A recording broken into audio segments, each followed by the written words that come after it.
Avec de la culture, avec cette exposition collective solidaire à voir au Gosier, Immaculée, c'est son titre, regroupe ainsi les œuvres de 7 artistes locaux et internationaux. Une partie des fonds de cette exposition sera en effet reversée au Lions Club au profit du cancer infantile. Paul-Henri Scoll, Daniel Kera.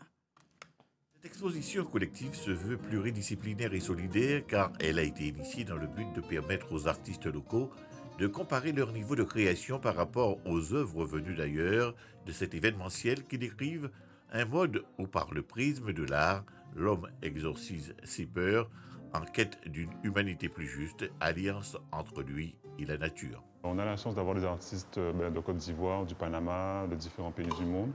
Et en plus aujourd'hui d'avoir des musiciens hors normes, comme Jean-Claude Gaspaldi et puis le jeune guitariste Chirod. Donc c'est un concept, on va dire, vraiment intéressant, quoi, où on allie en fait l'art contemporain et la musique. On travaille avec des curateurs, on a une curatrice italienne et une curatrice américaine. Donc c'est elle que nous conseille les artistes avec qui on doit travailler.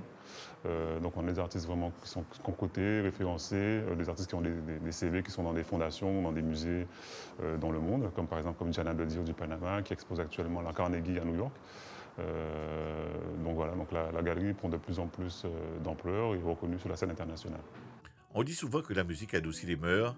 La contribution généreuse du duo Gaspaldi-Chirod en témoigne.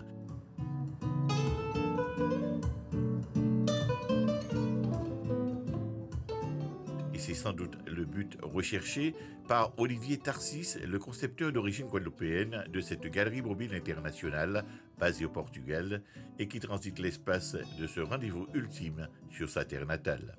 Le public est très content déjà parce qu'il y a beaucoup de gens qui nous suivent un petit peu sur les réseaux, qui n'ont jamais vu les œuvres qu'on présente. Quand on a des sculptures comme celle de Sandrine Plante, de voir les œuvres en vrai, c'est autre chose. Donc on a un très bon accueil du public. Moi j'aime bien dire qu'on fait de l'art pour l'humanité. Donc dans la galerie, on n'a pas que des artistes afrodescendants, même si on a effectivement un penchant, pas un penchant, mais c'est-à-dire que voilà, on aide beaucoup les artistes afrodescendants à exposer ailleurs. Mais on a des artistes comme Nathan Chantob ou Philippe Pasqua. Nathan Chantob, c'est un artiste de Lille, donc de la France. Donc l'important pour nous, c'est de la qualité.